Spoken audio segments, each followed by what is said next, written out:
Entrepreneur और successful entrepreneur Sanjeev Arora जी से मुलाकात कर रहे हैं।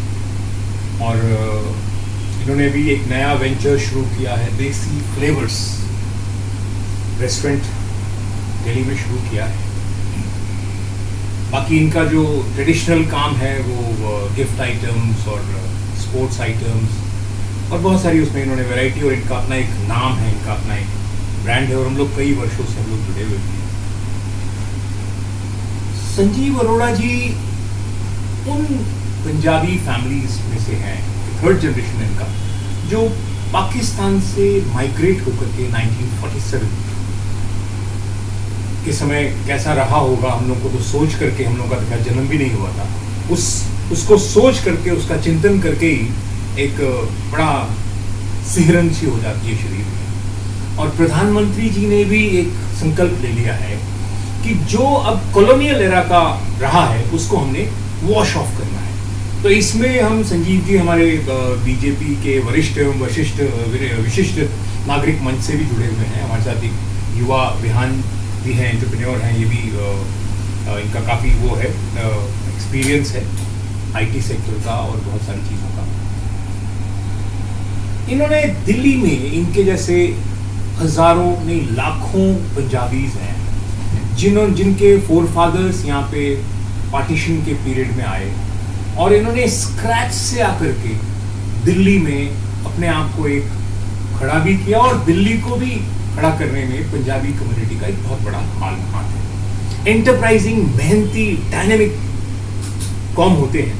अब हम दिल्ली एनसीआर के जो पंजाबीज हैं, इनके साथ हम लोग जो हमारे प्राइम मिनिस्टर साहब का विजन है कि नया भारत, विश्व गुरु भारत, 5 ट्रिलियन इकोनॉमी की जो बात हो रही है, उसमें कैसे हम रोड मैप क्रिएट करेंगे, हम कैसे इस नेटवर्क को करेंगे।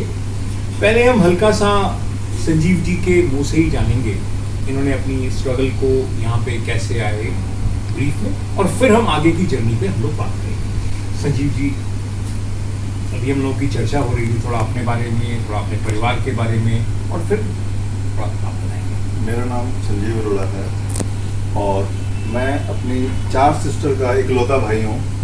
मेरा जन्म दिल्ली में हुआ। मेरे फादर पीछे पाकिस्तान से आए, और जिन हालातों में वो आए उस टाइम तो हम कह ही नहीं सकते कि वो कुछ कर पाए होंगे, मगर उन्होंने फिर भी हमारे लिए बहुत किया।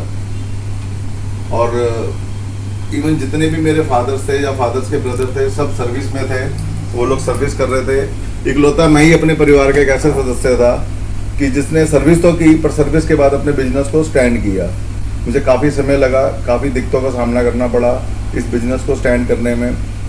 कई उतार चढ़ाव आए ज़िंदगी के अंदर, मगर फिर भी मुझे हर जगह सक्सेस हर जगह मिलती रही और मैं आगे बढ़ता गया। उतार चढ़ाव तो जिनके हर इंसान के आते हैं, पर मेरे लिए भी आए, और मैं धीरे धीरे उनको इग्नोर करता हुआ आगे बढ़ता चला गया। 1998 में मेरी शादी हुई, मेरी 2 लड़कियां हुई।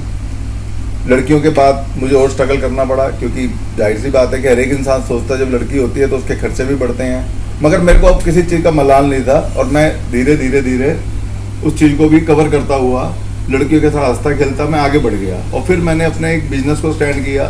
उस बिजनेस में मैं धीरे अपने कॉर्पोरेट गिफ्टिंग का जो मैंने बिजनेस स्टार्ट किया, मैंने पहले उसमें नौकरी करी, फिर धीरे मैंने उस काम को आगे बढ़ाया और मैं बढ़ता हुआ चला गया। मगर कुछ टाइम पीरियड ऐसा आया कि वो काम भी मुझे दिक्कत ऐसे आने लगी, जैसे पीछे कोविड का टाइम आया। तो कोविड के टाइम के अंदर मेरा वही बिजनेस जो मेरे को एक अच्छा प्रॉफिट दे रहा था, मगर उस समय जिन लोगों के साथ मैं काम कर रहा था उन लोगों ने मेरी पेमेंटें देने से इनकार कर दिया कि कोविड का टाइम है, हमारे पास काम नहीं है, और इस वजह से मेरी काफ़ी पेमेंटों का नुकसान हुआ और मैं डिप्रेशन में आ गया। और यही कारण रहा कि मैं अपने घर के अंदर भी रहा, कुछ कोविड की वजह से कहीं जा नहीं सकते थे, मगर हाँ मेरे को उस टाइम मेरे बच्चों ने और मेरी वाइफ ने बड़ा सपोर्ट किया, और उस टाइम उन्होंने मेरे साथ मिलके घर के अंदर ही एक ऐसा माहौल बनाया कि जिससे के अंदर कभी हम घर पे कुछ बना रहे हैं, कभी कुछ बना रहे हैं, तो मैं थोड़ा सा उस माहौल से बाहर आया। फिर मुझे एक ऐसा लगा कि यार एक ऐसा काम है कि कुछ भी हमारे हिंदुस्तान में हो जाए। जैसे कि अभी कोविड आया, कोविड के टाइम में कोई ऐसा काम नहीं है जो नहीं, सब बंद हो गए थे, मगर एक खाने पीने का काम था जो चल रहा था। तो मैंने फिर अपने ही काम को ये सोच के कि खाने पीने के काम की तरफ मैंने ध्यान लगाया। तो हमारे यहाँ मिस्टर अशोक लालवानी जी हैं, जो कि हमारे ही भारतीय जनता पार्टी के सदस्य हैं, वो मुझे इस भारतीय जनता पार्टी में लेकर आए, मेरा थोड़ा सहारा और बढ़ा। उन्होंने अपने रेस्टोरेंट को मेरे लिए खोला, ओपन किया। उन्होंने कहा कि आप इसको चलाओ, और धीरे धीरे मैं इस रेस्टोरेंट को आगे बढ़ाता हुआ चला गया। और यही मेरी एक छोटी सी मेरी कहानी है, जो कि आज मैं इस रेस्टोरेंट के अंदर बैठा हूँ आप लोगों के सामने। आपका प्यार है, आप लोगों के लिए मैं बिल्कुल सामने बैठ के बता रहा हूँ। मैं यही मेरी एक छोटी सी जर्नी है, जिसके अंदर मैं अपने आप को सक्सेस समझता हूँ, मगर फिर भी कहीं ना कहीं डर लगा रहता है कि कहीं कोई दिक्कत ना आ जाए। और काम मेरा चल रहा है, ठीक चल रहा है खाने पीने का। और बाकी आप सब लोगों का प्यार है कि आप लोगों ने मेरे को इस काबिल समझा। और तिवारी जी जो आज अपना वक्त निकाल के मेरे सामने बैठे हुए हैं, एक साक्षात, मतलब मैं तो इनको अपना गुरु ही कहता हूँ। और जितनी बार भी मेरे से मिले हैं, इन्होंने मेरे को हर बार सहारा ही दिया, हर बार कोशिश करी है कि नहीं संजीव ऐसे नहीं, इस काम को ऐसे करना है। मगर मैं तो अपना गुरु ही इनको समझता हूँ। और लक्ष्मी जी भी मेरे सामने बैठी हुई हैं, और इन लोगों ने मेरे को काफ़ी सपोर्ट किया, और काफ़ी इन लोगों ने मेरा सहारा अफजाई करी, जिससे कि आज मैं अपने आप को एक सक्सेस बिजनेसमैन समझता हूँ। नमस्कार। हमने संजीव अरोड़ा जी को सुना। ये 4 भाई 1 बहन, इनका बहुत बड़ा परिवार है। इनके दादाजी सूरजमल टागरा जी,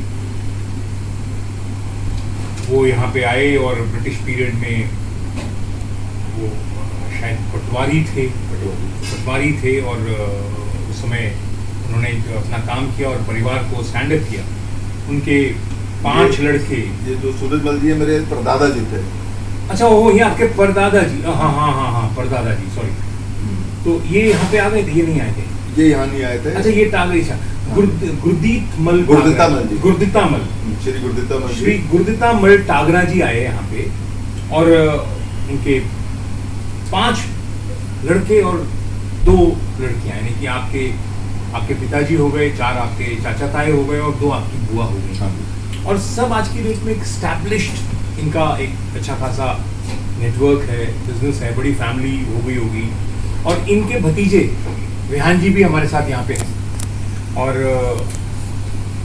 हम विहान जी जैसे बच्चों को, जो हमारा गांव है, जो हमारा ग्रामीण है, जो अभी भी उस गुलामी की मानसिकता से बाहर नहीं निकला, जिसको अभी भी हमें एक तरह से बेगिंग बाउल की तरीके से मान रहे, जो अपना मकान नहीं बना पा रहा, जो अपने टॉयलेट्स नहीं बना पा रहा है, जिसको खाना भी, वो अपना खाना भी नहीं कर पा रहा है, क्योंकि देना पड़ रहा है। प्रधानमंत्री जी कहते हैं 80 करोड़ लोगों को खाना खिला रहे हैं। अब ऐसा भारत, विश्वगुरु भारत कैसे होगा?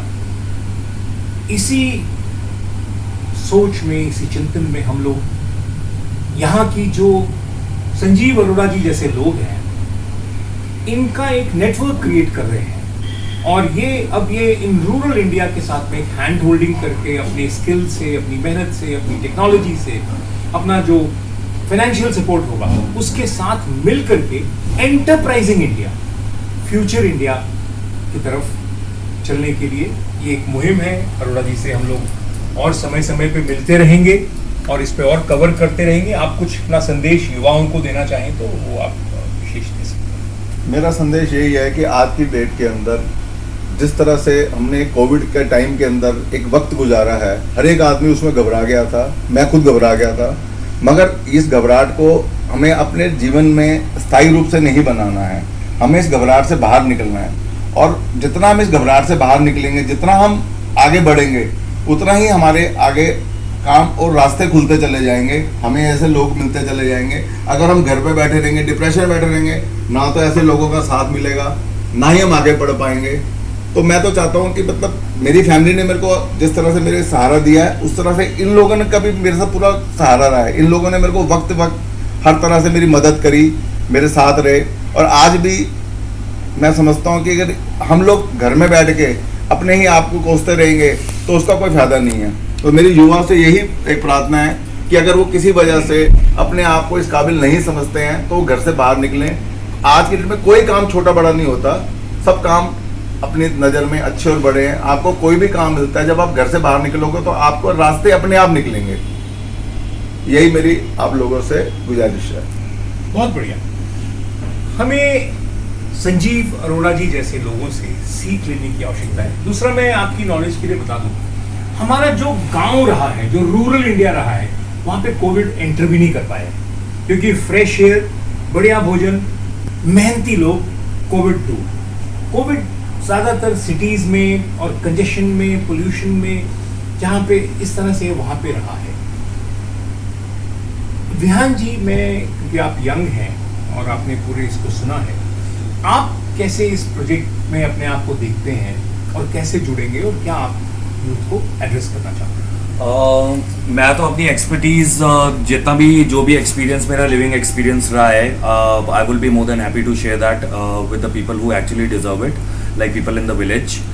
तो अब जैसे मैंने इंजीनियरिंग करी है, तो अगर कंप्यूटर से रिलेटेड, अगर उस फील्ड से रिलेटेड अगर किसी को विलेज के अंदर कोई उनके एस्पिरेशंस हैं, उनको आगे कंप्यूटर फील्ड में जाना है या उनको इंजीनियरिंग करनी है, तो उनको मैं हेल्प कर सकता हूँ। At least I can guide. मैं उनको टीच तो नहीं कर पाऊँगा, लेकिन मैं उनको एटलीस्ट गाइडेंस दे सकता हूँ कि आप किस वे से कौन से कोर्स सिलेक्ट करें, फ्यूचर के अंदर कौन से कोर्सेज हैं कंप्यूटर के जो आगे वायबल होंगे। तो ऐसे जो भी मेरा लिविंग एक्सपीरियंस है, सिर्फ कंप्यूटर साइंस ही नहीं, मैं मीडिया से भी जुड़ा रहा था एटलीस्ट 10 years इन बॉम्बे। तो मीडिया से रिलेटेड, कंप्यूटर से रिलेटेड, एजुकेशन से बेसिकली रिलेटेड अगर कुछ भी होगा, कोई भी रिक्वायरमेंट, कोई भी एक्सपर्टीज़ की ज़रूरत मेरी पड़ेगी, I will be definitely be there. मैं तो चाहता हूँ कि हमारे विलेजेस और जो यंगस्टर्स हैं विलेजेस के अंदर, वो उनमें काफ़ी टैलेंट है, वो टैलेंट और हमारे exposure once they meet, I think it will be a good opportunity for them. Thank you very much.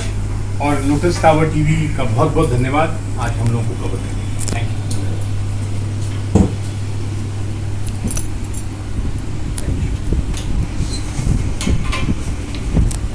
You. एक खड़े होके वहाँ का फोटो खींचते हैं।